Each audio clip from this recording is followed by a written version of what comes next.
At this point, we'll go ahead and turn the time over to Council Member Mark Hurt for the opening. Okay. I'll start with a prayer and then pledge. Our Father in heaven, we are grateful to be able to gather here as the government body for the Cache County Council and to discuss the matters on the agenda important to we the people of Cache County and the and other interested parties. We're grateful, Father, for means and opportunity that was blessed us with to be able to convene here and to be about the governance that affects our lives. We're grateful for this blessing.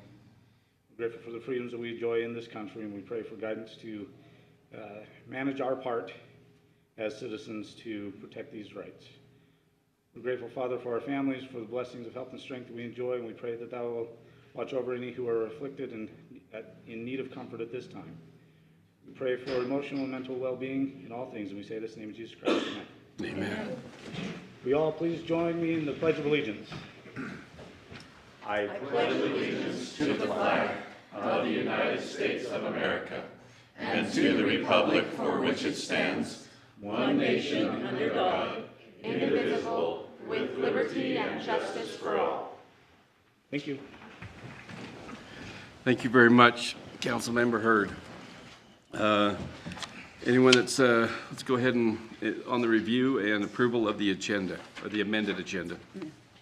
Move approval of the amended agenda. Is I'll second moved that. and seconded the approval of the amended agenda. All those in favor say aye. Aye. Any opposed? Motion passes. Minutes. Anyone all looked over those, and how do you feel about those? I'll entertain a motion. I move that we approve the minutes from February 28th, 2023. I'll second it. Moved and seconded to approve the minutes of February 28th. All those in favor say aye. Aye. Any opposed? Motion passes. We'll now turn it over to the county executive report. Thank you, Mr. Chairman. I have a couple of items I'd like to report this evening. The first is I just wanted to give everyone an update on some of the activities county staff have been engaging in preparation for potential flooding. As everyone knows, we've had a very wet winter, and there's a lot of snow up in the mountains and even a lot still down here in the valley. And a couple more storms are forecast even still. Based on the large amount of precipitation we've received, and looking at historic records, a lot of our experts believe there is a high potential for flooding this season. With that in mind, we've had a number of internal meetings with staff and emergency services departments, and we've been talking about what things we might do to help prepare not only our county organization and facilities, but also our community. We have done an inventory of some of our equipment that we have. We've reviewed problem areas that we had last time. We looked at how many sandbags we have and how many sandbags are in each of our cities. Just so you know, we started off about 2 weeks ago when we first met to discuss this. We had close to 80,000 sandbags, and I believe we're down to less than 50,000 now because we've been distributing them to citizens and to cities. Each of the cities has several thousand sandbags in their inventory. We have set up sandbag filling stations at 3 different locations around the county, and a number of the cities have as well. At our Public Works facility in Richmond, and Hiram, and at the Sheriff's Office, there are sandbag filling stations and sandbags and sand, and some equipment to help there. People should bring their own shovel. Our emergency manager is going to be sending out a situation summary report a few times a week, probably every Monday, Wednesday, Friday, until things subside. And in that report, you'll see information about the current weather outlook, current emergency operations status, information about sandbag filling sites, and public information. We've updated our website with some information for citizens and things they can do to prepare themselves and their homes and property from potential flooding. One of the resources that we're also directing people to is floodsmart.gov, which is the federal website. It has a lot of really great information to help people to prepare for flooding.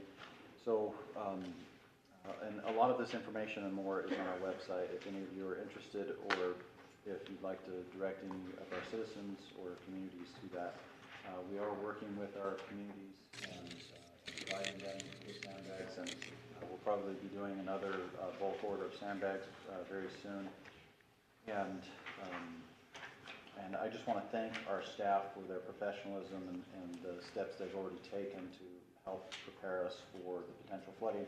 Hopefully, the cool weather continues and we have a very slow melt off. But if you look at historically, the last time we had a problem like this was back in 2017, and that was, I think, the first week in February.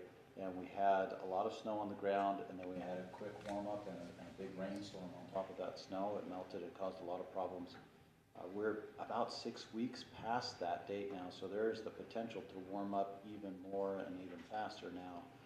So, and then if you look at the SNOWTEL data about how much snow we have up in the mountains, it's close to a record or more than a record in pretty much any location you look up there. So if we make it through the melt off down here in the valley, then within a number of weeks we'll probably see all of our rivers start to swell. So stay posted, and we'll keep those updates coming out from our Emergency Operations Center. So once again, thank you to everybody who's helped with that. I just wanted to also give an update on some of the boards and committees that I'm working on finding appointments for. Our library board has a vacancy, and I've received interest from one citizen for that vacancy. If anybody has any other suggestions for the library board, let me know. I was actually planning to make a recommendation for RAPS tonight, but in reviewing our agenda, the thought came to me that we technically don't have a RAPS ordinance at the moment because it's on the agenda for you all to approve tonight. So we could potentially postpone that part of the appointments until after you approve the RAPS ordinance, assuming you approve it tonight, or I could bring that back to you next time. That's whatever you'd like to do. But the RAPS committee will just have one change. The representative from the Councilmember Buse's district no longer wanted to serve, but everyone else indicated that they would like to continue serving. And so I'll be reappointing all of them, and then a new member from Councilmember Buse's district. The Planning Commission, Councilmember Donnell and I are working on figuring out our schedule so we can get together and talk about a couple of people for that position, and hope to have somebody soon for that one. As far as the Open Space Committee goes, I met yesterday actually with some of the citizens who helped with that effort and helped with the bond getting passed, and sought some input from them. And after speaking with them, and hearing from them, I've decided that what I'm going to do is post an application on our website by the end of this week, so that anybody who's interested can either be nominated or apply to that one. One of the things that the volunteers on that Open Space Committee said was that they made a point during the campaign to get that bond passed that they would do everything they could to ensure that it was an open process going forward about how the committee and the funding, how the committee operates and funding gets used and everything. So they asked me if I would help to carry out that promise that they made in keeping it open and transparent, and they asked if I would make a public application process. So I think that's a great idea, actually. So sometime by the end of this week, we'll have that posted on the website for people to apply, and we'll probably keep it open for 2 weeks, and then so that'll put us beyond the next meeting. So the meeting after that, hopefully we'll have enough for those 9 positions. And thank you once again for passing that ordinance and getting that open space process moving forward. There are some vacancies on the Board of Adjustments. However, on the advice of our attorney, there has been a recommendation from our attorney and our land use staff to look at another approach, which would be an appeals hearing officer. I know that was discussed at the Ordinance and Policy Committee meeting today. So pending the outcome of that, I'll hold off on making appointments there for now. And then the last board board appointments that I have. We do have currently 2 vacancies on the Board of Health. Dr. Ed Red has served on the board, but due to some other commitments, he is stepping down from the Board of Health. And then our former county attorney, James Swink, also served on that, and he has recently stepped down as well. So the Board of Health, according to our agreement with the Board of Health, they give recommendations to me that I then bring to you. So I am hoping to have a couple of names for those 2 vacancies soon as well, based on recommendations that I receive. I spoke with their director this morning. They might do another couple interviews with potential candidates and then send me the rest of those names. So those are a number of the board and committee appointments that I'm working on, and hope to have some names for you soon on those. Another item I wanted to inform the council about is the new earmark process that Congress has. They call it the Community Project Funding Program. And each of us, each community should work with their representative in the House of Representatives to apply for those funds. The application period is open right now until this Friday for those funds. And we have had some internal discussions with departments about whether or not there would be something that we could apply for. As of right now, we're not sure we have a good application that would meet the qualifications and fit all of the criteria. However, it sounds like the CMPO might have a good proposal, and that would be to request maybe $4 million for the environmental study for the Western Corridor. If you'll remember, those of you council members who were here back in November, the CMPO came and presented to the council and asked for the council's support on that project in securing funds for that project, and in fact asked if we would dedicate the resources of our lobbyists to helping with that, which the council did support. Thank you for that support. If you have not received already, you should very soon receive an email from Jeff Gilbert, who is the director of the CMPO, just providing more information about his desire to apply for these funds, and he really would like it to be a joint application between the CMPO and the COG and the county, all of our cities, and everybody pursuing those funds for the environmental study. It is possible that we might have to pick one agency to be the lead agency. And the last time I talked to Jeff, he felt like the county being the lead agency made the most sense because it's in our jurisdiction. It's not where the area where we're looking at putting this road is not currently in any incorporated city. So I think that is his preference to do it that way. So look for that email from Jeff Gilbert, and he'll provide you with more information. I believe he's going to send that email out to the CMPO members and the COG as well. And then one other thing, I just wanted to pass this down. If you'll remember, my former Chief Deputy County Executive, Bryce Mumford, unfortunately passed away from COVID complications, and his family has been having a hard time since then. And one of his family members is putting together a fundraiser event, and I just wanted to pass the flyer around to you. And feel free to take more than one and share it with others. But there is a fundraiser event that the family is putting together to help out his wife and children. And we'd love to have your support, attendance, and if there's anybody you can share that with and invite to that event as well, that would be greatly appreciated by his family and by me. Thank you. The last thing I wanted to share this evening is I just wanted to express a public thank you to our legislators. I had the opportunity, as did almost all of you, maybe all of you, during the legislative session to spend time down at the legislature and to see how hard they were working, advocating for us. We are truly blessed to have a great team of legislators. I refer to them as the dream team because we have some really sharp legislators in many different leadership positions and with a surprising amount of influence from our small county.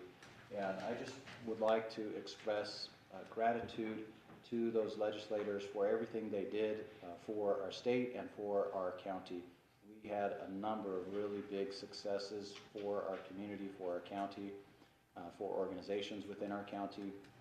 And we'll be hearing about those as they announce. I'll let them do those announcements.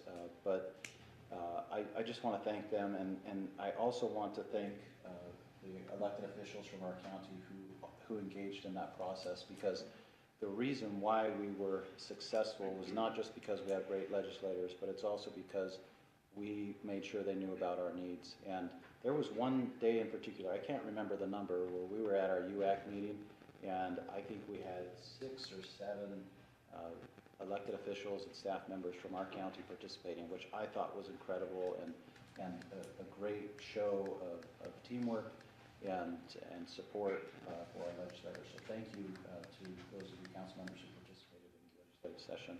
And that concludes my report for this evening. Thank you. Thank you. Chair, can I say something? You bet. I was in a meeting this morning with Mayor Alder, and she just stepped out of the room. And when they mentioned those earmark funds that have a very short window of application process, she said possibly if we can't come up with something as a county, rather than saying it's just not enough time to put something together, maybe some of our city municipalities have something that's shovel ready that we could at least apply and keep some of it here in our county. So that was just another thought that I thought was a really good idea of hers. Yeah, I think that's a great idea. Okay, appreciate that. Definitely would like to appreciate Sheriff Jensen in emergency management for taking care of all that, and working through, making sure all those readiness for flooding does occur. Thank you for what you do. All those that are attending, if you haven't, make sure that you do sign over there as you come in, so we know who is in attendance at this meeting. And I got a question: is who's now the clerk's office? Are you in the clerk's office, or? I'm just here for the clerk's office. For the clerk's office. On behalf of. Okay. Okay, just, we didn't recognize you being from the clerk's office, so we're kind of wondering. Yeah, I guess I moved from auditor's office to clerk's office. I'm not gonna go. Okay, thank you. Okay, at this point, let's go with Dane, Cache County Attorney. Would you got an introduction, please?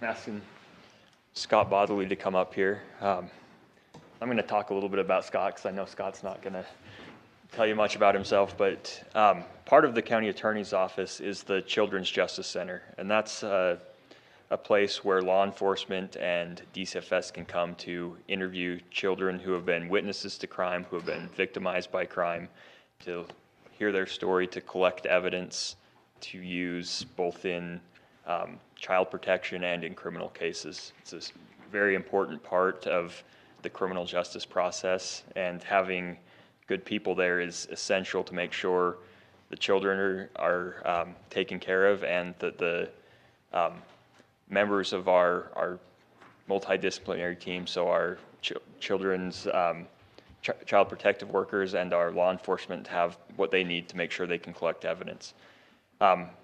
We interviewed some great candidates, but Scott stood out. Councilwoman Buse was part of those interviews, and one thing that just speaks to Scott's qualifications and just how well he fits in this job is every DCFS caseworker and law enforcement officer who's asked who's the new director, when I've told them it's going to be Scott, he starts on the 13th, they have just sang his praises and have been very grateful that we're putting him in that position. So Scott, he worked for Logan City Police Department from 1994 until 2015, patrol division, working property crimes as a detective, and then for the last portion of his career, working major crimes, which includes crimes against children, crimes against women. After that, he spent some time in the private sector for a couple of years, and then moved to USU as their Title IX investigator and interim coordinator. And then from 2019 until last Friday, he was a security supervisor up there over their non-sworn security staff. So his life has been devoted to public service, and I can't can't tell him enough how glad we are to have him on board. I know Terrell is very happy to have Scott here and to have a little bit off of her plate. So I'd just like to welcome him to the county and just let the council know that the Children's Justice Center is in good hands. You have anything you'd like to? No, this is the first time I've been at a council meeting since I went with my son to a council meeting for citizenship in the community merit badge, so I'm really not prepared to say anything, but I guess I just got left the mic, so there I am. You don't have to be prepared to say anything, just, Thank you. yes. Thank you. I look forward, I plan on being here to as many meetings as possible, and as I've come into the position, both Dane and Terrell and other members of the public safety community have talked very highly about how much support the council offers the Children's Justice Center, and that's appreciated. So just an opportunity to be able to offer that thanks right up front on my first meeting. So thank you. Thank you. Appreciate that. Just, you want to give him a round of applause, maybe?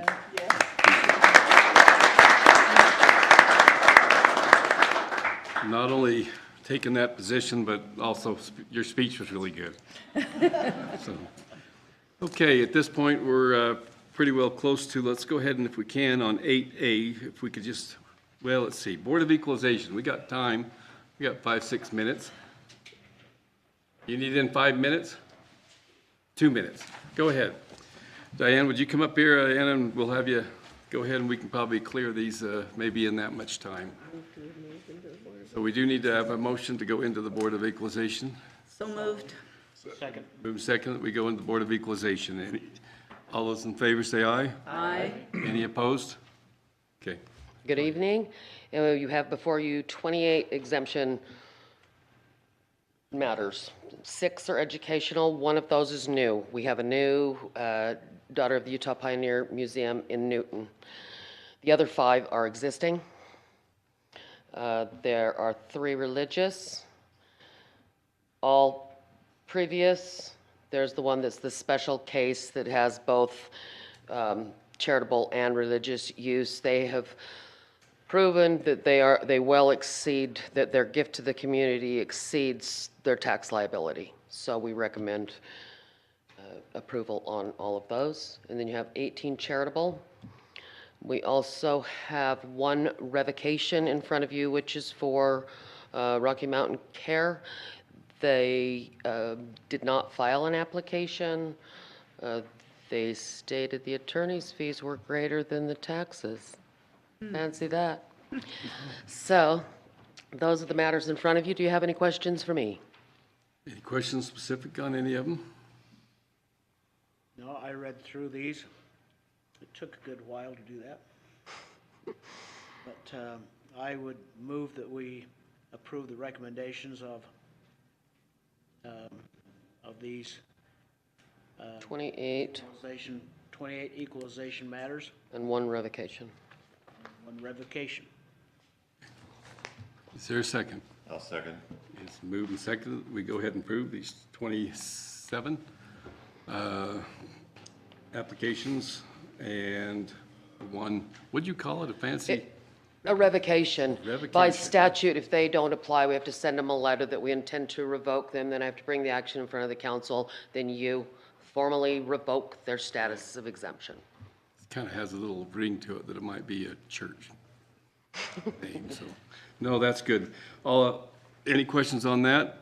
All those in favor, say aye. Aye. Or is there anyone opposed? Motion passes. Thank you for your consideration. Is there a motion to adjourn from Board of Equalization? So moved. Second. Moving second, we adjourn for Board of Equalizations. All those in favor say aye. Aye. Any opposed? Okay, we're really close to 5:30. Who would like to actually, on 8A, go ahead and set that public hearing? I move that we set a public hearing for March 28th, 2023 for ordinance 2023-12 on the TJY storage rezone. Is there a second? Second. Moving second, that we set that public hearing for ordinance 2023-12 TJY storage rezone, March 28, 2023. All those in favor say aye. Aye. Any opposed? Unanimous. So let's go ahead and we can start. We're close enough here. Let's go with Okay, there you are, Tim. Public hearing, we'll be opening that up here in just a second with the Geneva Rock rezone ordinance 2023-09. Thank you. I'll be right with you. Go ahead and you share some things, and then we'll open it up here in just a second for public hearing.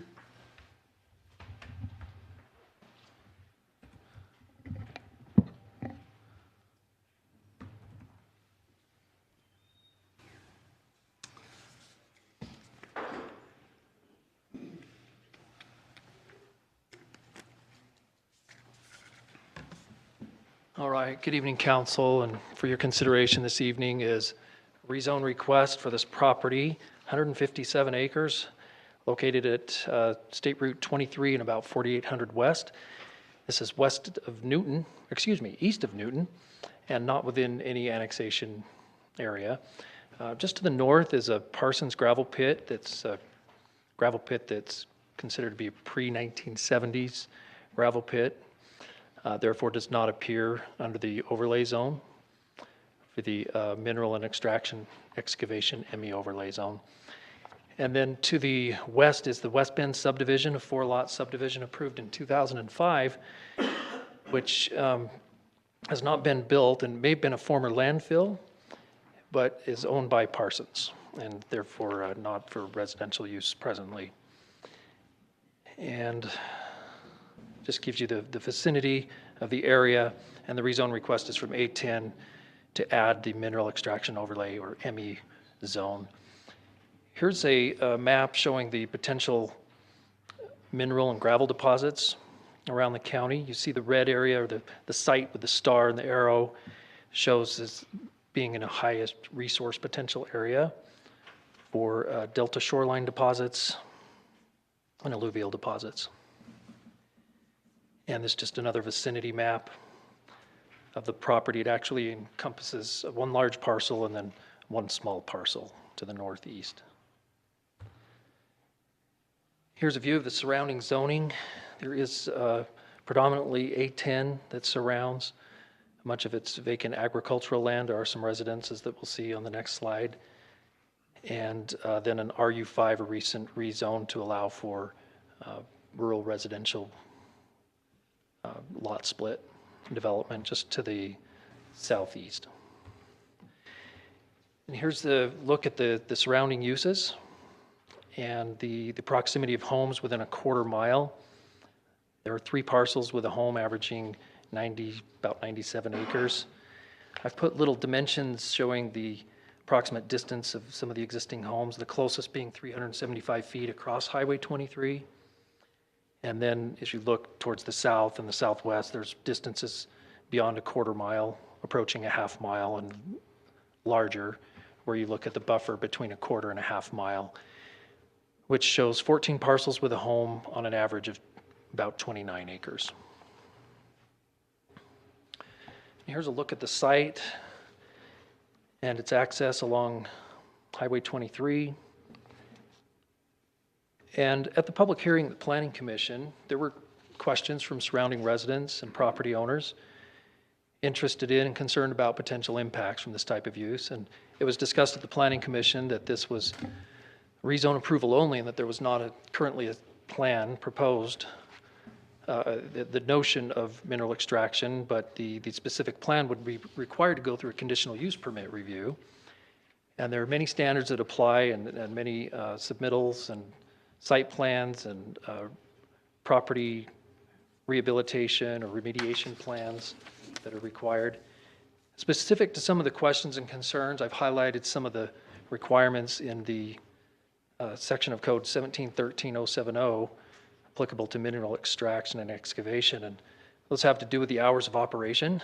So if this were to be rezoned to allow for the ME overlay zone, a conditional use permit would look at proposed hours of operation, which could occur between 6 a.m. or until 8 o'clock p.m., and operation of a crusher to be allowed only from 7 o'clock a.m. to 5 p.m., excluding certain holidays. And there is some flexibility based on the identification of potential impacts that the Planning Commission could allow for variation to the above hours and days based on need and effect. So after the public hearing and discussion by the Planning Commission, this item was recommended to the council for approval with a vote 4-2, recommending approval. Be happy to respond to any more questions. We can also do the public hearing and ask questions later. What's your druthers? That. Okay, good. So Tim, just hang on. We'll now go ahead and open up the public hearing for Geneva Rock rezone ordinance 2023-09. Anyone would like to come up here and speak?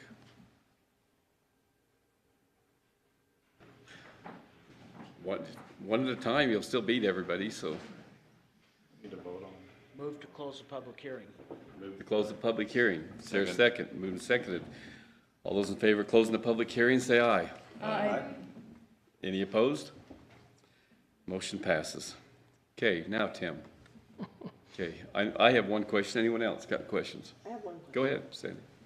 I just wanted to know the two planning and zoning members that voted against this, what were their reasonings? What were their hesitations? Commissioner Watterson, Commissioner Sands. I'm drawing from memory, and I think it just had to do with concern of how necessary is this. There was debate and discussion regarding the need for more gravel to support construction of buildings as well as road improvements and so forth. Some felt that another gravel pit might be necessary to support the growing demand and the costs associated with it in the locality. And then perhaps concerns related to impacts, potential impacts. That's to the best of my memory. Yep. Any other Question. Go ahead. The Parsons gravel pit, is it being operated continuously? And do we know the average daily trips and how that will correspond to this one or the impact? I believe it is being operated daily, presently, and the daily trips I might draw from Matt Phillips if you know anything regarding. I think I saw Matt. Here. He was here. I could perhaps gather some information between now and if you consider this again this evening. I'm just wondering if both are going to be operated at the same time and how that understanding impacts the roads and everything else that way. My understanding is they would, and I'd have to get more specifics of potential trip impacts and turning movements and so forth. And I can't recall I was here for that. Was there much public input on the travel or the impact of roads and everything from the public at that time on planning and zoning? I don't recall. There were some questions, and Matt was a helpful resource to respond to some of those present access concerns and trips. I'll do my best to gather more information. Okay, my question that I have is, I know the conditional use permit will be the process that basically allows, or I guess that's a state highway, 23, right? Mm-hmm. They have a specific place as to where they'll allow ingress and egress from that facility or from that acreage for gravel extraction, right? Correct. Is that part of the CUP, or what really concerns me is where they, if you look at that, where it basically comes down to that highway right there, that's right on a bend in a hill. And when you're pulling trucks in and out in that section right there, that is going to be a deadly place to do that. So I'm wondering where they're actually proposing ingress and egress on this for safety reasons. Yes, thank you for that good question. I'm just drawing from the staff report under access, which is C on page 4. Mm-hmm. And it does state that the primary access to the subject property is State Road 23, and it's classified as UDOT major collector, and requires minimum driveway spacing of 500 feet and minimum street spacing of 660 feet. Frontage along SR 23 on the southeast section of the property from intersection of 4800 West is approximately 672 feet, based on GIS information. And of course, access to any future development will require UDOT approval. That's the information I have on hand, and Matt may be able to elaborate. You know, my concern there is that one road comes up and over and down, and the other one comes, it's just kind of like right in that section. I worry. Okay. In that process that hopefully UDOT and everyone will take that into consideration, or there's going to probably be needed signage, you know, road cross or truck crossing, whatever it may be, to make that safer. Understood. Appreciate that concern. I have I'm seeing 6 yea, 0 nay. That's what I saw. From the planning and zoning on Geneva Rock. Is that right? I had just seen closing the hearing, and then the actual vote I thought was a 4 in support. We've got on the page, on page 1 of 7, from the planning commission, 6 yea, 0 nay. I'll have to verify. I just looked at the minutes before I came, so I'll have to. Okay, just wondered in my mind for my memory when I was here. Okay. Any other questions?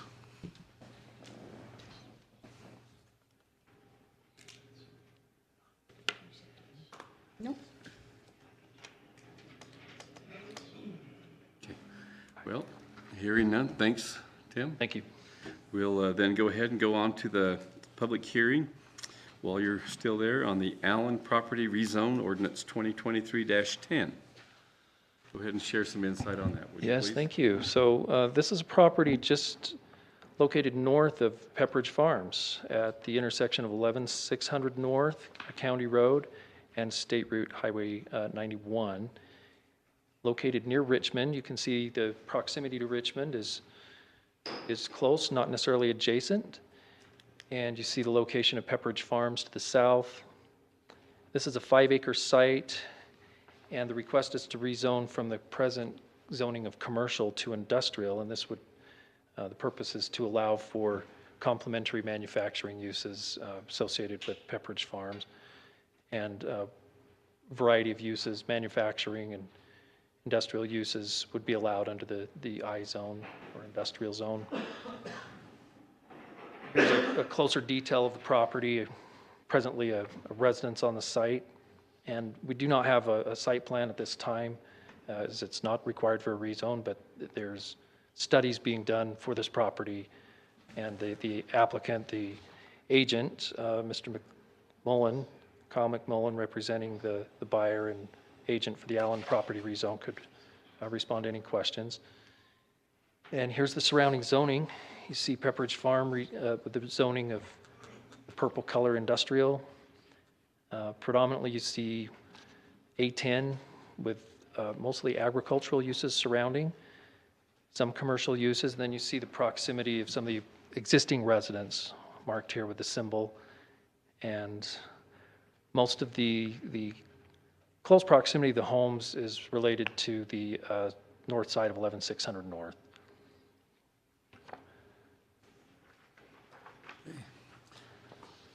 And I think it's important to note that there was outreach to Richmond City, as this is within Richmond City's annexation policy area, but there was not interest to service development at this time. And so this is a county development proposal and a rezone within the county. That concludes my report. Pepperidge Farm is Richmond City, though. No, just kidding. Okay. I just had to go back to my slide. They claim it every time they want money, so. Community, we'll call it Richmond Community. There you go. Okay, we'll go ahead and open up the public hearing for the Allen property rezone. Anyone want to speak in behalf of that?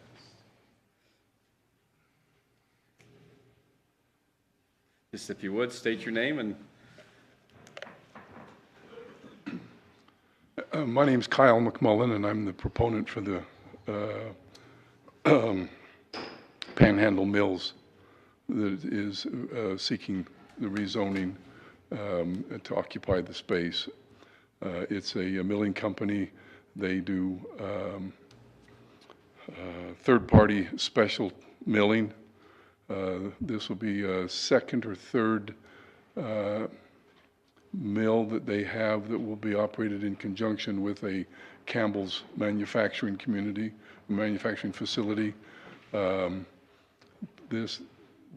Campbell's Pepperidge Farms will not take the full capacity of the mill, so the mill will be operating for generating their third-party flours. They have a little bit of background for them. They have 11 locations around the country in mills and oil extraction from agricultural oils. They're the one of the largest manufacturers of vitamin E, just in case anybody is short on vitamin E, and one of the largest consumers of some of the gluten-free or purchasers of gluten-free in order to combine them into the gluten-free boxed flours that we are now seeing in the stores. And we have issues to deal with that we're working on. So if you have any questions, I'm open to trying to answer them. I know a little bit, but not a whole lot about the milling operation. So do you want to answer questions now, or Anyone got any be here, questions? so whatever you want to do. No questions. I'm go ahead. curiosity, where do you import your wheat from for the milling, do you know? Well, their preference is to purchase local. Obviously, it reduces the transportation costs, but they buy wheat all over the country. If there's someone here that has a wheat farm that would like to sell, I'm sure they would be interested in that part of it as well. They're like I say, they're a major milling company, and I don't think that the Intermountain area can supply it, so they'll be hauling wheat in from the Midwest. Mm-hmm. Yes, ma'am. And how many jobs do you anticipate will be created at that site? I've been told 40. The majority of them will be technical type of jobs in the $50 to $60 an hour range. But there'll be a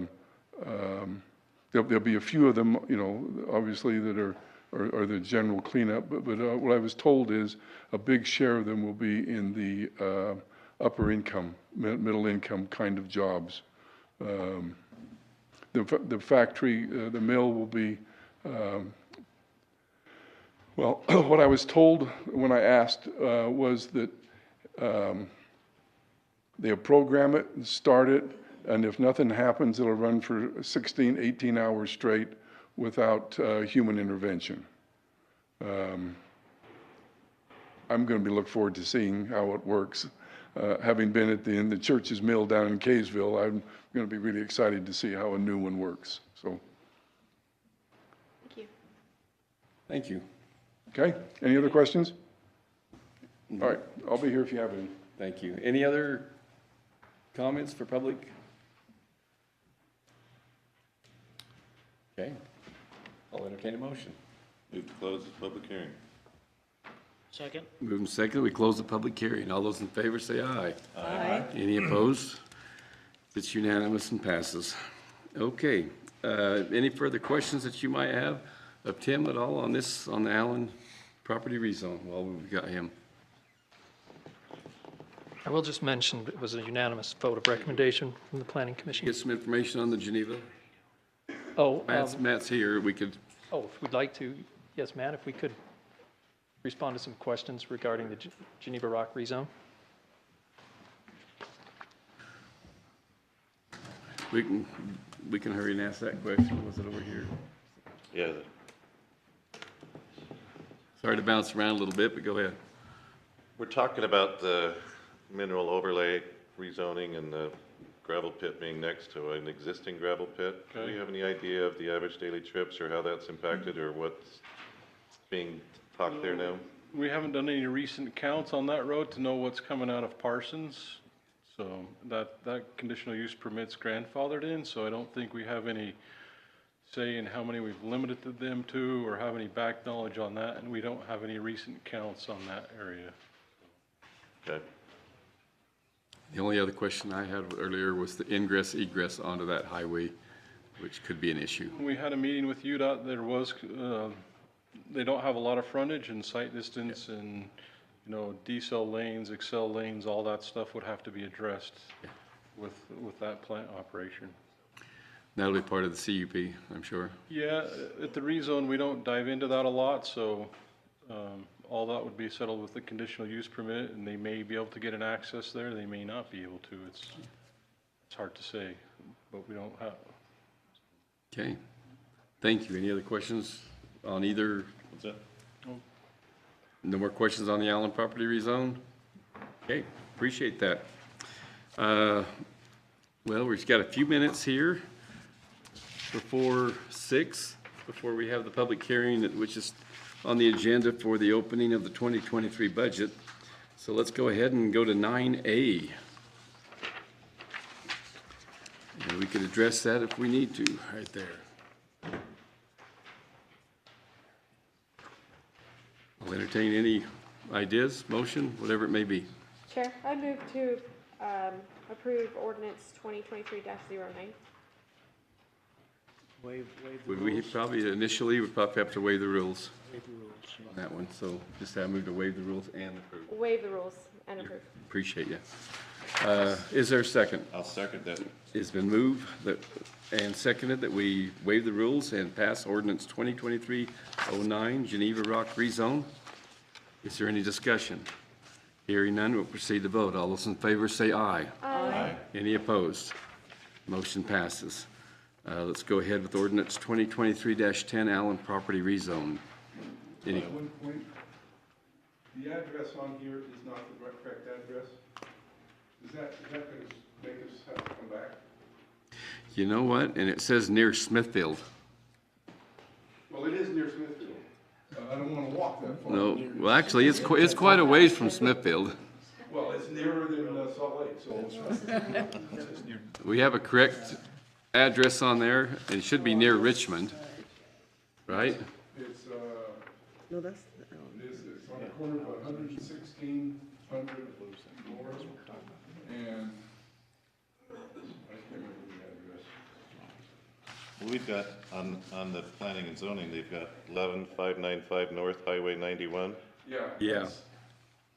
That would, Because the near house Richmond. faces 91. Yeah, so we should put that in there. Yeah, we don't want to rezone everything industrial all the way from Richmond through to Smithfield, so that would be bad. As an industrial agent, I'd love you to, but. I'll bet you would. Yeah, I'll bet you would. So, okay, we appreciate that correction that we have on there. We'll have that updated address put on there. Thank you very much. Any other comments from that? I'll entertain. I'll waive the rules and recommend approval of ordinance 2023-10, Allen property rezone, with the noted correction of the address. I'll second that. Moved seconded that we waive the rules, ordinance 2023-10, and approve 2023-10 Allen property rezone with those changes in address and city. All those, is there any discussion on that? Hearing none, we'll proceed to vote. All those in favor say aye. Aye. Is there any opposed? That is also unanimous. Thank you. Thank you. Okay, we're pretty close to 6 o'clock. Are we close enough? I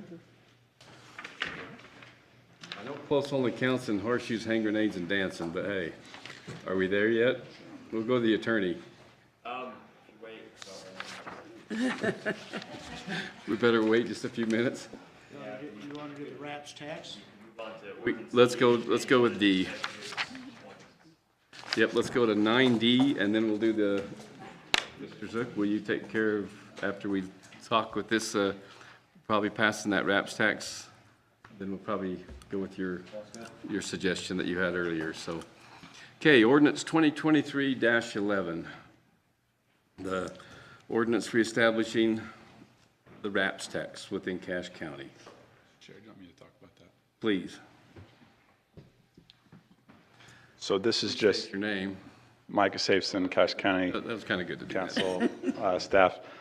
This is just, we got some word from the state, the Cameron is the one who let me know, that the state is looking for evidence in the county code that we've reauthorized the RAPS tax.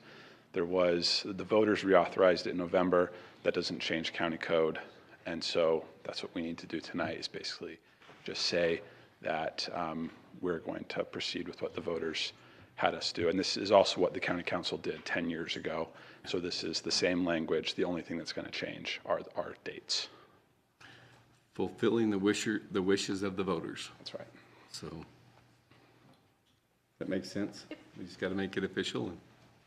Well, Mr. Chair, I will waive the rules and make a motion that we approve ordinance 2023-11, an ordinance reestablishing a botanical, cultural, recreational, and zoological, i.e. RAPS tax, within Cache County, Utah. I'll second that. Moved and seconded that we waive the rules and pass ordinance 2023-11 with the botanical, cultural, recreational, and zoological RAPS tax within Cache County. Is there any discussion on that? Hearing none, we will proceed to vote. All those in favor say aye.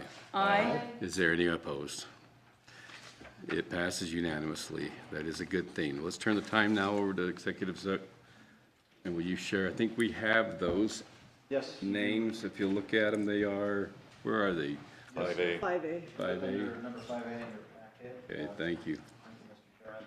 I have proposed to you the names for the RAPS committee.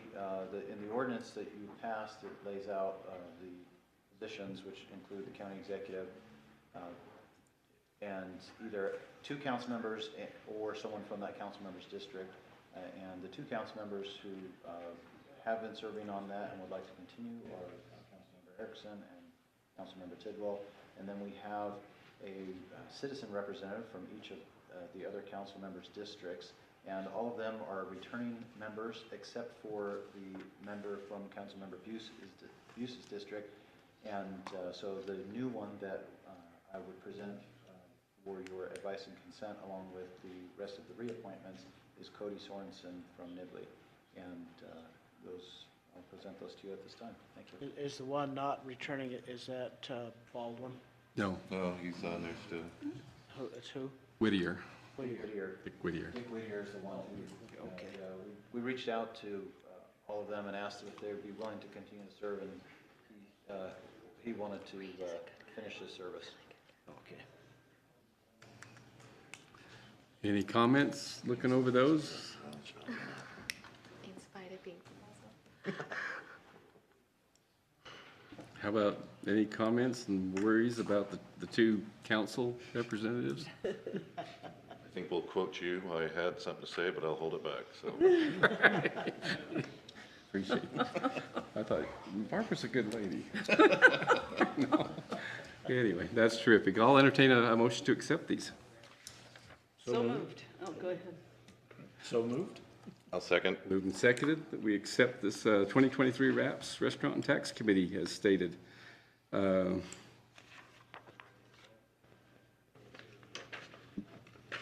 was going to say their names, but we don't hate, sometimes you hate to put them out there too early. They start getting bombarded politically by a whole bunch of organizations, and we kind of like these people, so.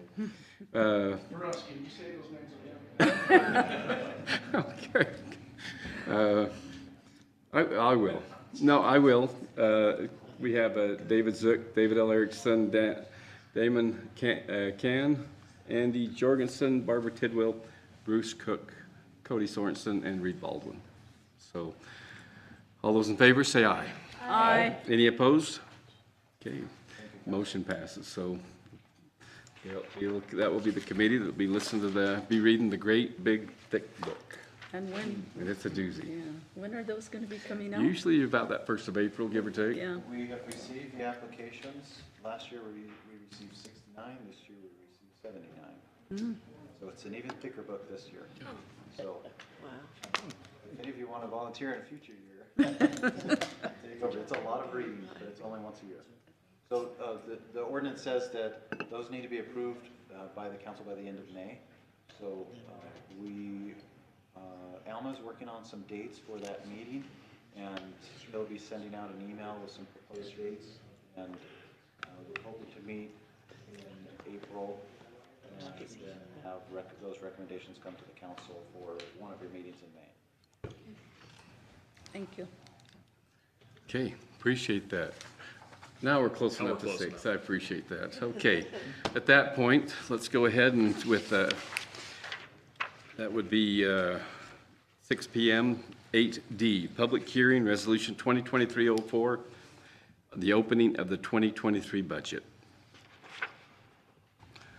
Did you want to share any details, and then we'll open it up for public hearing for questions? and then we'll come back to you for final questions again. Yeah, I'd say I can go through as much or as little of it as you want at this point. There are an initial couple that I will bring to your attention that are at the front. Hopefully, each of you have been able to have an opportunity to review the document already. But just in generally speaking, to note what's on there, these first two items are kind of general to the county, so I introduced those myself. And they are in a section that is asking for additional money that's not been discussed with the council prior or in a prior meeting. Similar, you'll notice it will list the remaining amendments out by department. And those first 32 items are similar in that they're asking for additional funding from the council. At that point, you'll note here that it says a reappropriation of unspent purchase orders, again listed by department. But this next section is items that have come to the council before, have been adopted into the budget before, and we have purchase orders against those funds. But purchase orders lapse at the end of a calendar year, and so these have all lapsed as of December 31st, 22. And however, the purchases or the projects were not completed, and so they're being requested to be reappropriated into the 2023 budget. And that takes us through a large number, as you can see, but it's not the end. The next is, that takes us through item number 93. The next section, while some of these are tied to purchase orders, some of them aren't, but they're different in nature in that they're tied to ARPA projects, funding that has been requested special from that grant funding source. And so there's a smaller number of those, but there still is a number of those. You can see one from the finance department there for our grant management software. But there's still an additional section after this. You can see we have the payroll update, including our annual pay increases. So this is the council, as part of the 23 budget, adopted funding for pay raises, but how those played out were not yet determined. That now has, between the department heads and HR and executive, signed off on those. So this is allocating those funds out as needed to those departments. And with one exception, if you'll notice that the very top there relates to the council, you'll notice that we have some negative numbers here rather than increases. And that was a discussion that we had, Councilman Erickson, regarding Janine Allen in the council's budget with the hiring of your own policy analyst at this point. That moves her portion of the budget that was in the council to the executive's office. There is still a portion of her salary that is allocated to the airport, but no longer to the council's budget under this amendment. Is that how, did I understand that's how you wanted that? Maybe. If not, please correct me, or if you've had a change of heart, let me know. But the rest of those, you notice these are first several, good handful, are all in the general fund, but you can see a line in each fund will talk about the compensation reserve, and it's reducing money out of that account that the council had appropriated and then just reappropriating into the departmental accounts. After that large amendment, the very last one is the tax administration update. And as you'll recall, we have a handful of departments, council, executive, finance, et cetera, where a portion of their expenses are attributable to tax administration. And so this is reducing those down from the general fund and allocating them over to tax administration fund. These are related to the prior amendments, or the proposed amendments that are prior to it in this amendment. So that is the last proposed amendment, number 107.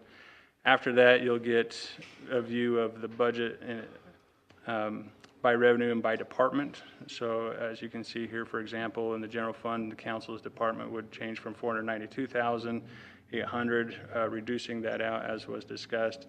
So their new budget total for the department would be $467,100. And then in similar fashion for all of the departments and throughout all of the funds. The very last page of this document then shows fund by fund those changes. And so in the general fund, we start with a budget of $44,350,100. expresses changes in revenues, expenditures, transfers, and use of fund balance, so that the new budget would be $57,227,635 with the adoption of this amendment in its totality. So with that overview of the document, do you have any specific questions about the amendments? One question I have relates to, we're reducing the council budget, 25,700, transferring Janine to the executive, but that executive goes up 41,100. What's the? Yeah, so that's in the payroll update. So what that is in the executive office is it'll include that same decrease from council is included in that increase in the executive, plus the payroll increases for the members of the executive office are also included in that, that is shown for the executive office. So if you netted out on that amount on line 110, 41, 31, or sorry, 100, 41, 31, 110, you'd have an increase of 19,100 that is increasing the payroll account for members of the executive office.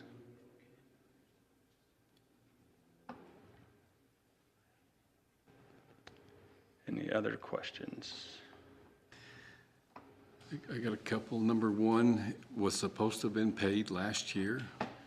So, yeah, and this actually could be amended. There was two pieces. They asked, when we got the bill, they billed us for, so we received our LATCF funds in two payments as well, one in 22 and one in 23. So you have received both of them? So we have received two invoices, and so they're both paid at this point, as was talked about in a previous council meeting, but there was no budget set for it, so we felt it appropriate to put that in there. There was this budget line that is being paid out of, contributions to other units. There was funding there, but not specifically for this purpose. So we wanted to put that in there as we have opportunity to do so now. However, half of it was attributable to last year, and so this budget item could be reduced to $2,300 if you wanted to change that amount. And I think it'd be appropriate on number 2. We would like kind of a, does everyone understand what's happening there? Because that is a grundle of money. Yes, sir. And I think the council probably ought to have a. Okay, so I'll give an overview, and then if that leaves some questions, please feel free to ask. So I don't remember what the year was. A long time ago, the county obtained land for recreational use out in the North Logan area where Green Canyon High School now exists, the Eccles Ice Arena and the Hanson facility there, all in that vicinity. It was used for equestrian purpose, I think, for a long time. But when the high school was looking for a location and wanted to be there, the school district, they were proposing some of the land there, and of course, the county owned part of that land. And it came from the Land and Water Conservation Fund, and so it had restrictions on, we couldn't just sell it, we'd have to move recreational operations, so to speak, somewhere else.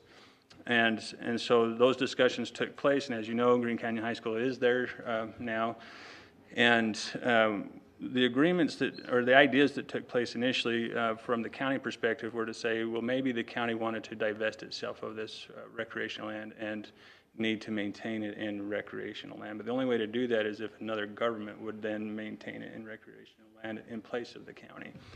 And so when this talks about, right at the beginning there, 6F land conversion, 6F is actually referencing the section of the agreement or the rules of the Land and Water Conservation Fund that allow the exchange of this property or the conversion of this property from the county to other entities.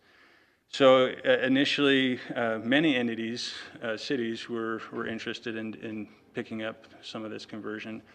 But in the end, when an agreement was drawn up, there were only 3 that actually participated. And those entities are North Logan Hyde Park, and as you imagine, they're right there in that vicinity, so that for them made a lot of sense. And also Nibley City, having a need for developing recreational land, felt like this made a lot of good sense for them at the time as well, and so they were willing to participate. Contract was drawn up, making and spelling out the terms of how that would take place, and then with that, what costs would be reimbursed and at what the timing would be.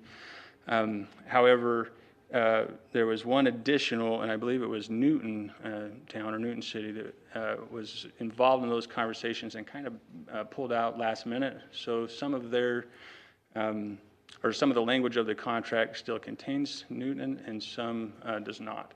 And so let me pull up this other document here. And we'll come back to that idea in just a moment, but I wanted to introduce that so it's relevant here in just a minute. So what the agreement, and this is referencing Exhibit E from that agreement, but this is a spreadsheet that I've put together based on what we could ascertain from the original agreement. It was basically saying when these 4 parcels of ground sold, that the sale price would cover and reimburse the county, North Logan, Nibley, and Hyde Park for certain costs.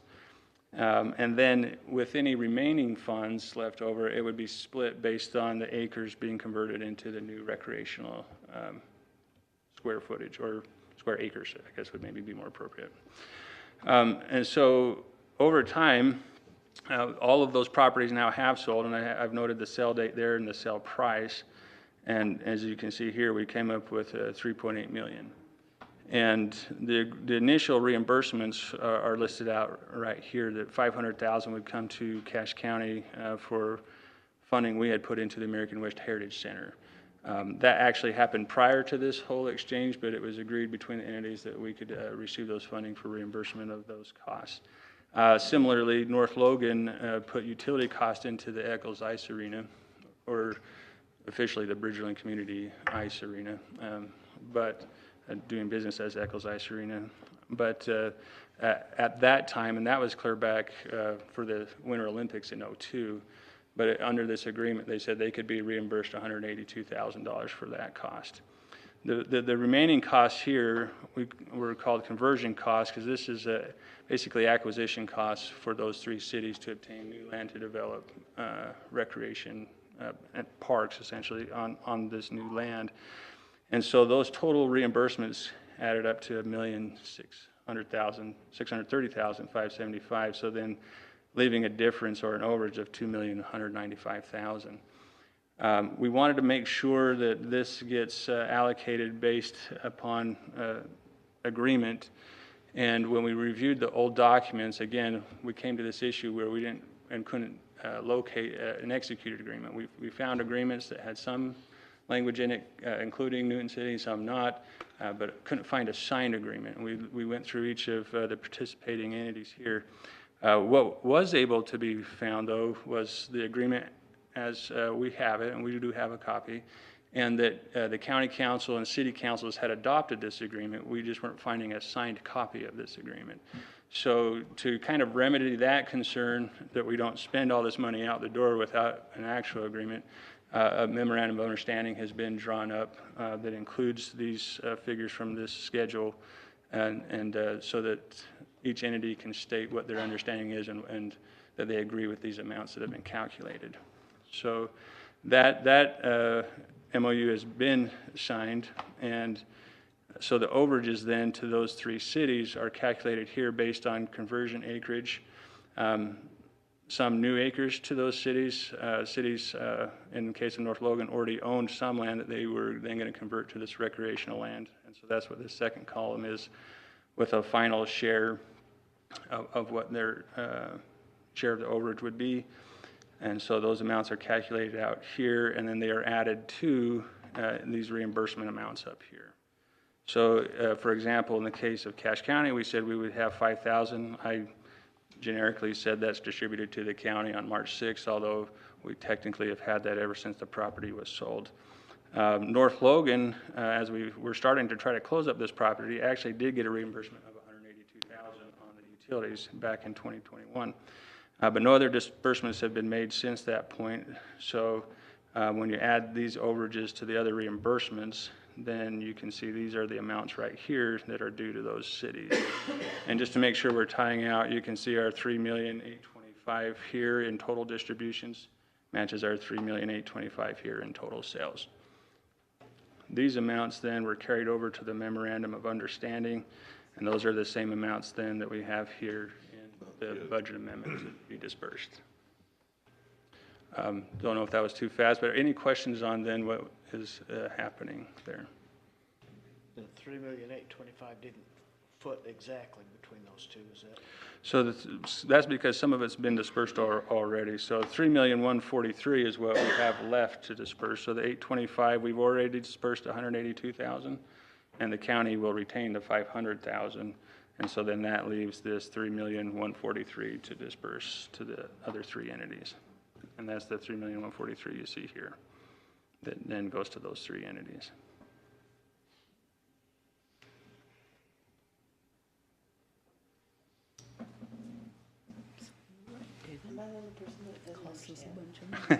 Just start with the question and we'll go from there. So we owned some land. Yes. And it was under the Wildlife Conservation Fund. That's land and water Land and water. conservation, Okay, yes. so it was supposed to be used for recreation and the county owned it. And it was used, like I said, there was equestrian purposes were going on there for a long So time. now the school district wants to put a school on it. Mhm. So the school district wants to pay us for our land. Yes, and there were, these four particular parcels, though, were not purchased by the school district. So they got a piece, and that piece has already been settled already. There were four leftover parcels that were not sold at that time. They just were part of the original big piece of property that the county owned. And so the agreement said that when those properties, so the cities had a concern of, hey, we'll take this on, but it takes a lot of money to develop this out. The LWCF put a time frame of 10 years on us to say, and actually they were saying, you know what, this should have this should have been closed up a long time ago where we weren't still developing land, right?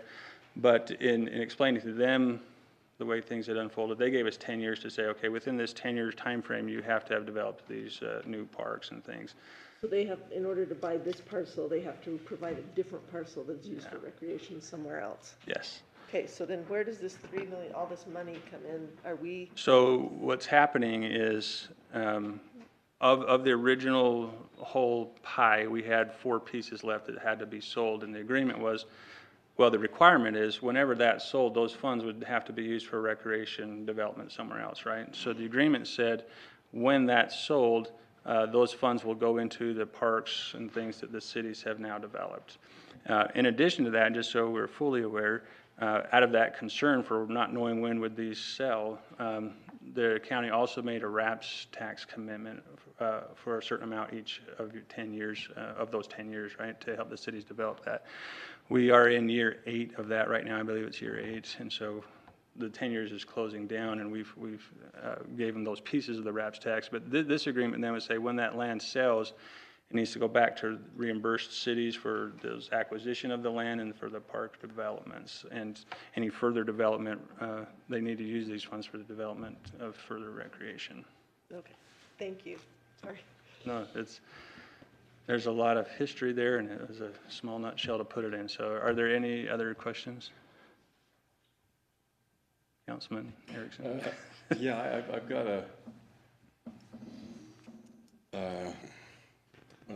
I guess one of the big questions I had is that I hope this understanding goes to all of the other cities that have not participated in such a, this is pretty lucrative right now. Right now. Because of we're talking the spike in property sales has caused a lot of money to come to these three cities and us. Yeah. From the county, but other cities have not been able to participate in that, or have not. Excuse me, I won't say have not been able to, but they just have not participated. They chose not to participate. And so I hope. Those cities footed the bill in the beginning, though. This is a reimbursement because they had to develop those parks. Well, and my understanding is every city had the opportunity to participate up front. And if everybody would have known. One pull out, I believe. Well, everyone pulled out early enough that they were never part of the contract, and then one pulled out of the contract. Say it is, they all pulled out but these. Everyone had the opportunity. The early option to not participate, like Smithfield right away, well, we already have a REX program, we don't want to do that. But many others expressed interest and were going down the road of participation and then pulled out one by one. I want to make sure that is shared because you know, if the paper starts writing things, you know, and it may be, I don't want a bad eye to be cast on these 3 cities that did participate. You know, does that make sense? Yeah. Because that's basically the agreement. What that was, that property out there was originally why it was even purchased with that money. It was originally purchased so that it could be used as we were gonna move the fairgrounds at one time out to that 90, I wanna say 92, am I wrong? Something like that. About 90-plus acres out there, and so they were able to get that grant to be able to purchase all that. Well, then, within a short period of time, with the fairgrounds, there was a joint Cache County, Logan City ownership, and which didn't work out real well at times. And since then, Logan City, you know, Cache County was able to go in there and then take control of all those fairgrounds, purchase those. And so the need up there for that 90 acres became more beneficial to these other entities, which is great. And it's been a great thing, even for Green Canyon High School. But anyway, sorry, I'm a Skyview Bobcat, so here in a second. And so anyway, that's kind of some of the story of how this all came about. And so it's a big amount of allocation that we really need to understand. I personally am not in favor of passing this tonight. I am in favor of digesting it for 2 weeks, giving it 2 weeks, and then we'll making sure you understand, because it's a big chunk of money if you look at all this, that in case there's some questions that may come up and you have to talk to some other entities, but that's up to you. Yeah. That is up to you. So The proposal isn't to pass it tonight, though. That is a standard procedure. According to the ordinance adopted, it would be presented for a public hearing tonight and then up for vote at your next meeting. In 2 weeks, so. Wasn't it talked about land swap, that we got land somewhere else, but we didn't, did we? Well, the swap of land is now the cities have land, so that the County county, is out any land. we have part of American West Heritage Center, and that's what's represented in the 500,000. Land that's just north of the American West. I believe so. And lands that actually is part of American West has been given to them since, I think, so. Yeah. So it's not acre per acre, because the county did choose to divest itself, and the cities have picked that up, but the county did retain some. In the long run, I think it's worked out really good for everybody, so far. Any other questions on that one? We'll open it up for public hearing in just a second, but could we go to 38?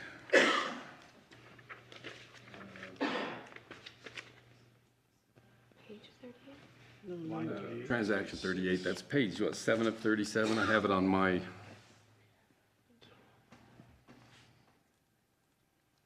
Right there, and that's from fund balance, that's a PO carryover? Yes. So that one's just a transitional thing from last year, that it did not occur then? Right. There are It no didn't- it new didn't funds go finish. into the recorder, right? Right. Okay. So this is just funds unspent last year that were appropriated and approved for this purpose and encumbered by a purchase order, but didn't get spent. The project wasn't completed, so. Same with 39, right? Uh-huh. Okay, and then I wanted to jump over to 59. All of a sudden, these are additions, right? No, these are still underneath, so these were still there, so you can see PO, so any of them that were PO, that's why we tried to keep them in those sections, and then you can see their purchase order number. That's indicative that they had budget there last year. These purchase orders were encumbered against those budgets, but then not spent until into this year. So the travel and seminars, when did they occur? I don't know if they've occurred yet. That maybe is a better question for. But they were budgeted, our funding was budgeted encumbered in 2022 for something to occur in 2023. Yeah, and I don't know, Dirk could speak to which, I mean, it's an Arbinger Institute training, but I don't know more of it than that right now.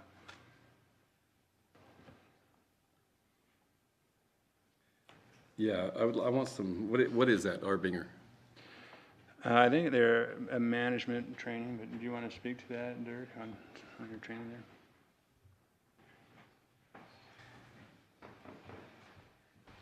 You bet. Arbinger Institute, Cache County is a legacy member of the Arbinger Institute. They provide communications and relationship management training. It could be called leadership training, but it's It's simply excellent. And as Development Services Director, we had that training money in there, and that was an opportunity for me. I talked to them to make sure to get the price down because we are a legacy client. And so that's a per amount.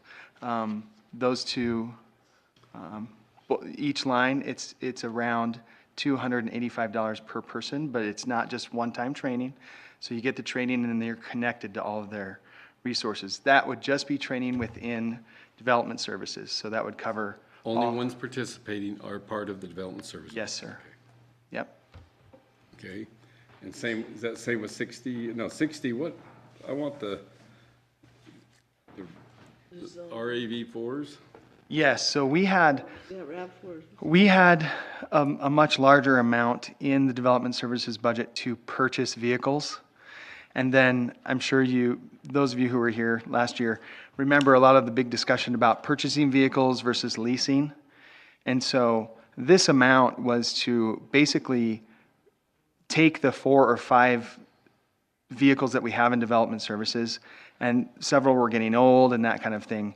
And so instead of 4 or 5 kind of random, we got a Jeep, we had a red Jeep, it was just kind of, so instead, taking the advice and guidance generally from the council, we basically just rolled those over. And so instead of, like it was $175,000 in our budget to purchase and the vehicles and rolled over the vehicles, instead, we just went with leasing the 4 RAV4s.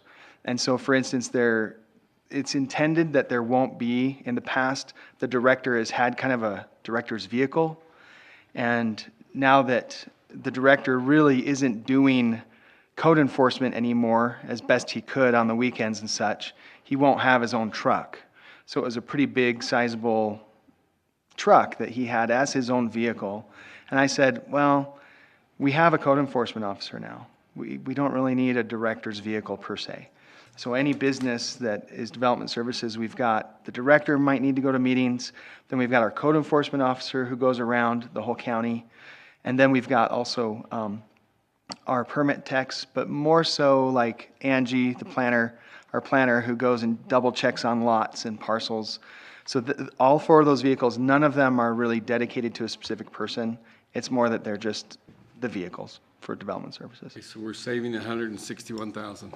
Well, in general, yes, because instead of, I know that there are some in Development Services that actually feel really strongly that if we put out that initial pretty large amount especially for the trucks, that they can sell those trucks in a year or two. And it's not, I know the county isn't in the business of making money on those transactions, but especially over the last couple of years, they kind of have. So that's been, but I'm less comfortable with spending so much on a big vehicle at a time. And I kind of like the idea of the leasing. It's a much smaller amount. So that total amount of $14,000 covers 4 vehicles for a year. But I wasn't able to get to the Bancorp guy. We had 175 in for that transportation, right? I can double check that amount. Okay. It was much more. So the remaining balance of that needs to go back to general fund, right? It went back, well, it's Development Services, so it's Municipal Services Fund. So, yeah. There you go. I see problems, so, okay. It already did go back into that fund. Yeah, because we didn't spend it. It would be the difference. We saved that amount. Then how about if the county council, then basically we want to say to go back into general fund if we're not going to use it? Where would it be used in municipal fund? Well, municipal, like Development Services is funded the very large majority by Municipal Services Fund. So that's where these funds are coming from. And then it can be Entirely, moved, thank then it you. can be moved I around was worried in there. about being 100%. Then it can be moved around in there wherever, or I guess what I'm saying is that if it was targeted for one thing and it's not used for that, then it'll be moved to somewhere else within that municipal fund? Councilman, I think I can maybe answer this Would from you please? the legal perspective. So our municipal services fund is for services that are only provided to the unincorporated county. So development services, we don't provide development services to any of the municipalities. And so it's funded from taxes only on the unincorporated citizens in our county. And so when we have any funds that are going to our departments that provide those municipal services, they have to go by state law into the municipal services fund. And so it can't go back into the general fund because that's tax money taken from our unincorporated citizens for our municipal-like services that the county provides. So it can't transfer between the general to the municipal fund because would be taking from our unincorporated citizens and potentially providing to other citizens who weren't taxed for that amount. Yeah. If that makes sense. To be clear, the tax we're talking about is not property tax. If I could just answer the other part of your question, you asked if they could just use it for whatever they want. They can't. At the end of the fiscal year, it goes back into the fund balance. And if they want to use it for something else, they have to come to you like they're doing right now, ask to specifically use this amount for that specific use. That's what I was getting to. Yep. So we just don't want that That's correct. being just slushed around for different things. Right, so the previous amount that was in the same line of capitalized equipment, because it was for the vehicles, and I just thought, let's not spend the big amount, let's do the lease like we had discussed, so. Okay, and then I had, now 80 through 88, I noticed with those that's coming from the Visitors Bureau, and there, is any of that coming out originally from appropriations out of RAPS tax that was given to them? Not directly, as in, here's a RAPS tax amount, then they did a PO on and then spent it out. But they are awarded RAPS tax dollars for their operations, and all of these POs are encumbered against I know, operations. then, right? and see, and a lot of these have already received some RAPS tax, and now they're almost getting more, which to me, if they're almost getting preferential treatment, I'm sorry, if they're getting RAPS, we shouldn't be, adding more to them. So we don't, not my office, but the county at all, doesn't have a mechanism for doing that or preventing that. If the council wanted a policy that says if you've received RAPS tax, you shouldn't receive transient room tax, I think that's something the council could discuss. But right now, that doesn't exist. You know what I'm saying? It's just, we, in good faith, we present those RAPS tax dollars to a lot of these entities, and then to go and get another appropriation from the county, I don't think, where others didn't have the same ability or didn't have the same application process, I don't think that's real fair. Yeah. And so I think that we ought to really look at that when we do our appropriation to the Visitors Bureau, whether we ought to say, hey, sorry, if you're gonna just reallocate these and go skirt the process, I'm sorry, I don't agree with that personally, but that's just a question. So in RAPS tax, we have the RAPS and Restaurant Tax Board, and we have an application process. With the transient room tax, I know there is a tab, I think it's called Transient something Board. So it goes through an approval process recommended there before it's come here and requested to have that money in the budget. However, the processes aren't exactly the same, and I couldn't speak to how it works for the. It's just a question. Okay, I've got a few others, but we'll be fine. What other questions anyone else here have? You guys all look bored about numbers. Let's go ahead and open up the public hearing then. Anyone want to speak in behalf or in whatever you'd like to say on the opening of the 2023 budget? Please state your name as you come up and. Yeah, thank you, Chair. Thank you, Council, for the opportunity to be able to visit with you tonight. My name is Justin Mon. I'm the City Manager for Nibley City, and I wanted to express our support for line item number 2, but also really just to tell you thank you. How much we appreciate and how wonderful we think Firefly Park is. This line item is a culmination of 7 years of my career, dating back into 2016 or so, starting designing and committees and constructing this park. We picked up a 20-acre parcel that happened to be next to about almost a 10-acre other parcel we already owned that was more of a traditional sports and recreation complex. And Firefly Park, we picked that up as more of a nature kind of passive park, and it allowed us to preserve that 20 acres specifically for fireflies that exist there on the property. We wanted to give the public an opportunity to be able to visit those and see those and be able to experience that kind of unique feature in Cache Valley. And so that was kind of the driving force behind it and why we chose that piece of property, and that's what we selected and ultimately developed. We've also developed on the piece of property trails around the facility, about a half a mile of trail that ties to the other parcel that makes almost a complete mile loop on that's used both in the summer and in the wintertime. We groom a lot of that for a wintertime use trail for cross-country skiing. This year was a great year for it. Previous years hasn't worked out quite so well with the snow. But in addition to the walking, we've constructed a playground, a pretty good size playground. We've constructed a pavilion that is enclosable to be able to use all year round, as well as heated, and provides a space in the wintertime for people to be able to rent and use for receptions or birthdays or whatever else they like. And so we recently completed restrooms on the park. We have some observation towers. Wildlife and viewing was kind of a theme. So it really is an amazing amenity, not only for Nibley City, but also for the county, as well as these fireflies have actually drawn visitors all the way from St. George. We've had people come up to view these fireflies, and so we just really appreciate that opportunity. It's been a great project, and would really like to invite you guys out. Fireflies are out mid-June. It's pretty fun to come see those, but if you're ever interested in any sort of other tour, we'd be happy to set that up and walk you through the park and let you see what we've been able to do with this agreement and with this partnership, and we just really wanted to say thank you and appreciate those efforts. So thank you very much.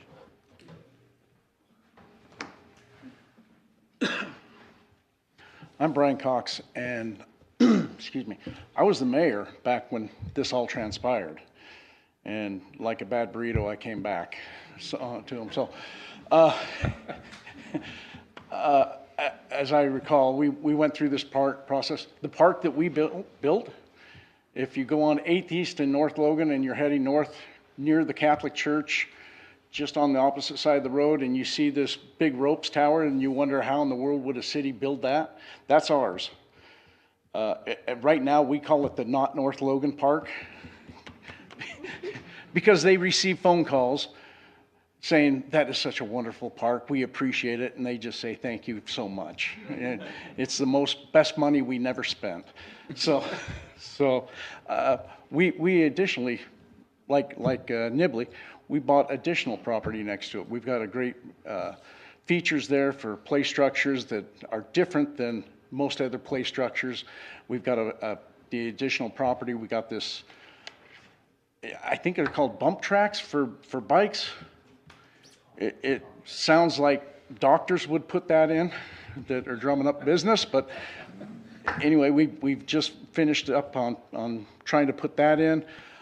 Soccer fields, and we're exploring putting in some special needs, all uses type activities in there in not only that park but our other parks, because I think there's a missing element to our parks for children that need to be included. So, but Hyde Park, I recall as we purchased that hayfield back then, and we made that exchange. So it's a great opportunity, and I do appreciate the chairman's voice of there's probably only a third of the mayors that are still around that were part of when all of this came to fruition back in 16 and was being discussed.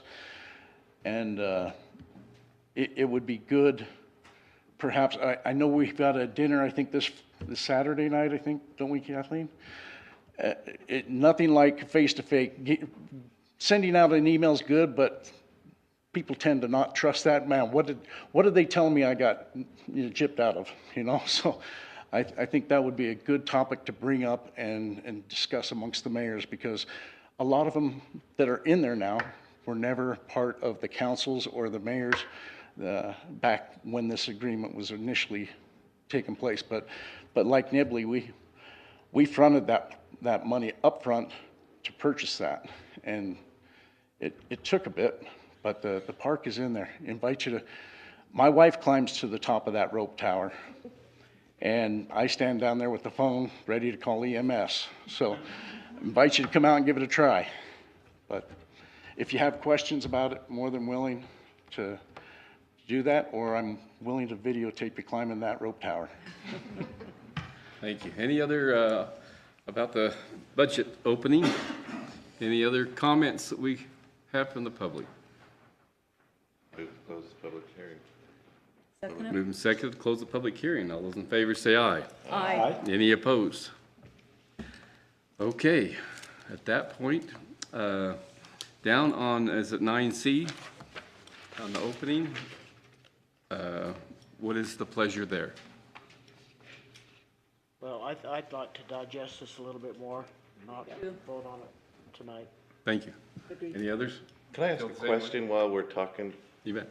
The attorney brought up municipal services. If we look at 72 through 78, how do we define when a municipal service is only for unincorporated or for that, and yet here we're talking trails and everything else? So Yeah. that's a good question. 'Cause I I don't looked believe through trails, I don't believe trails are appropriate for the municipal services fund. The trails department does work in municipalities, provides Right. funding and The support. North and Shoreline it's- Trail is pretty much in the municipality area. Yeah, so, this is a issue I'm working on, that shortly there should be a legal opinion, provided to the council on this very issue. Well, even before the trails, there's some on here on the stormwater project as, What number is that one? 67 through 71. I'm just looking at these saying, this is a touchy spot here when you're talking municipal services and how it hits unincorporated and not the municipality side. So I'm looking at all of those and saying, okay, where's the I dotted and the T crossed here, and how do we answer that? Yeah, and I think it's a fact-specific, as far as stormwater, I don't know enough about where this work's happening. It's my understanding that as far as our stormwater and our public works, they only provide public works services to the unincorporated county, which by definition has to come from the municipal services fund if it's only provided to the unincorporated county. Is that right, Matt? The line item you guys are looking at for the stormwater is for us to rewrite our stormwater manual that we use to implement development in the county. That's what that NFIP support services is. So that is something that we use in the county to regulate our development code. So that is stormwater in the county. Well, what about transportation master plan? I mean, So that's money that we get from COG that goes Right. into our engineering and then goes back out. So it's municipal services the house for that, but that money's not coming from taxes. That money's coming from COG and other sources. Not from taxes? Because there is a lot of that you do work with cities and, I mean, you're working with all entities there almost. For COG, we do. Yeah. COG pays a large portion of our engineering budget that we take percentage out of the COG to fund that position to help with that external review and working with and coordinating with those overseas. so Dane, how do we get the answers on these trails and stuff like that before our next meeting where we're possibly considering passing this or whatever? I just think that's an issue that's got a lot of talk about. Yeah, and I think the trails is I personally, I think there's a lot of it there's an easy divide of what's in the municipal service fund and which isn't.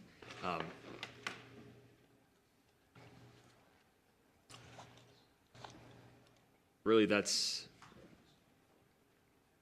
up to the council of how they want to. Well, that was a good shift. I know, that's what I'm a lawyer, that's what I do. Yeah. Well, So- I wasn't looking for a deflection here. You started the bus and he threw it. Dude. I think Trails management, my legal opinion is that does not belong in the municipal service fund, if that's your question. Okay, and I agree, based on what we've discussed here today. Yeah, we're definitely needing to talk about that. Trails is unique in that it actually has a multiple fund source options there, where we've got RAP tax, we've got ARPA funds, we've got grants, different things like that. But it goes right into that discussion that Cameron's brought up about how municipal services, how it's a big issue we need to discuss and figure out. So, yeah. Okay, shall we digest it for a couple weeks? At least, Yeah. till we can turn it back to the attorney. Put a pound on digesting this, I can promise you. So, okay, well, with that being, let's go down to other business. Any changes in A, B, C, and D? Just on A, I thought I was signed up for that. Micah? You know what you are. Okay. I just Thought I would, but I wanted to make sure since it wasn't there. I think that on the next one, the early bird registration is over on Friday. Yeah, and did you do that, or do we need, like, I keep He'll- getting emails, but I'm not sure. He'll take care of it. Yeah, I've got on the management conference, I should have the 5 of you listed there. Okay. Sandy, I still need to book a hotel for you, because you want to book a hotel for that one. Okay.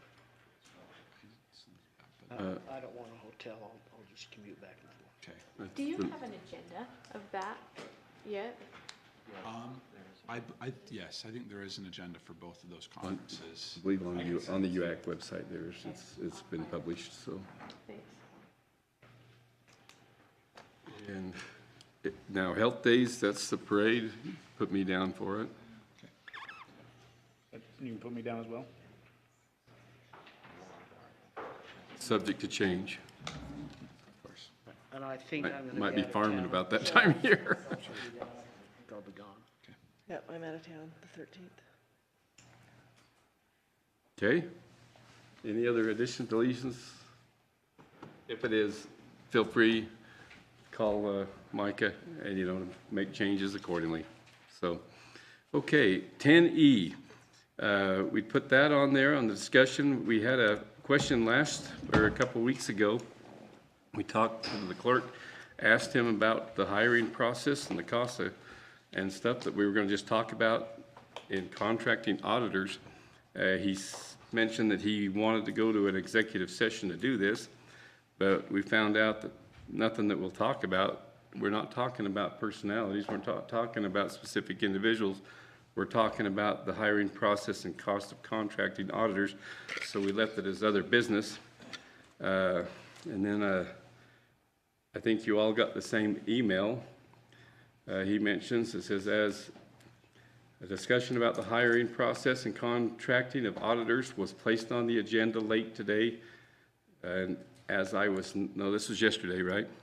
And it says, as I was not notified of the discussion, I am likely unable to make tomorrow's meeting. But he was emailing to explain the process and history. So some things were sent out, which I thought should be public on everything. But maybe when he does come back, if he comes back, whatever it may be, maybe we can ask him, because I think it is public information that we know how the county's money is spent. So, are there any more questions, comments about that? Want to ask some questions, or? Well, let's let him describe what his process is, and, Okay. and just make sure that we make it clear to anybody and everybody. It was wait for him to come back and. But I agree, it should be discussed in this setting. Yes. I agree. So, okay, anything else? Council member reports. Carl, let's start down there. Really nothing specific to report tonight. Sandy? Just this morning, the Legislative Affairs Committee had a wrap-up breakfast with the legislators. Only 2 of them were able to be there, but we had a really nice discussion with Dan Johnson and Casey Snyder about some of the legislation that they were a part of down at the legislature, and so that was really informative. Just not really a council assignment or whatever, but the Northern Utah Water Conference was last week. And that was well attended, and it was a good thing. I think it's good to get interested stakeholders there together, so I hope that event continues. And there was a lot of discussion about the bills passed by the legislature and how it affects water rights, et cetera. So there's going to be a lot coming our way, I think, as far as consideration of how we plan for growth and water consumption in the county. And then, as the executive mentioned, looking for names for the library board, I do have a recommendation that I'll talk to you with, David. Thank you. Barbara? Nope, I don't have anything to report. Nolan? The Cash Waste Consortium meets again tomorrow, trying to nail out the contract, so that's going on. Also, it's my understanding that the Logan City is not going to be doing any green waste pickup starting in April, is that right, for the rest of the year? So, Well, there are 2 types of green waste pickup they do. There's the curbside. curbside, and then there's the And then container. there's the green waste sites that are in a number of the cities. My understanding is that the green waste curbside pickup will continue as before, but that they are not planning to provide the green waste dump site service anymore. This is a service that they partner with a number of the cities to provide, and those cities have bins located within their city limits where their residents can dump bulk green waste that would be too much to fit in a green can, or if they don't have a green can. The city did stop that service temporarily a couple of years ago, and Logan City stopped it, and each of the cities spoke up and wanted to resume service and agreed to pay extra for that. But yeah, my understanding is that they are not planning to start that up this spring. So can our attorney group do any reach out to the Logan City to see what we're gonna solve this or remedy that? Because the cities have paid for it, now we're gonna be out, and especially this year with water pushing limbs down and everything else, we're gonna be wondering where to put that green waste. We can reach out and see what the reasoning was for that and if they're willing to negotiate on that at all. That would help, because that just means that gets dumped somewhere in the county that the county has to take care of, and I don't want to see that, so. And then also, we've all seen the piece about the housing push from the state. I think that's something we as a council and our planning and zoning need to be meeting and discussing ideas. I'm not a big jump up and down fan of the ADU, which has been talked about. I'd like to see some other thoughts out there on that, and so I think that's important for us as 2 commissions to come together and be talking about. We've talked about that before, Nolan, having a joint meeting. Has that been, like, set up, or any dates I talked haven't about? heard a date or anything. That actually, we've talked about the 11th, Dave and I, and that's not next council meeting, but the one after. On April 11th? April 11th. The next one, there's some conflicts to have a workshop and anything before, so. Okay, maybe on the 11th. On that, yeah. Okay, that's what I had. Dr. Buse. I don't have anything, thank you. Others? I don't have anything, but just that as we're finished here, if we could kind of move out a little bit fast, because we have a picture taker man coming in to photograph. And unless you want to photobomb us, you're sure welcome to. So, other than that, we'll, with nothing else, we will adjourn. How hard?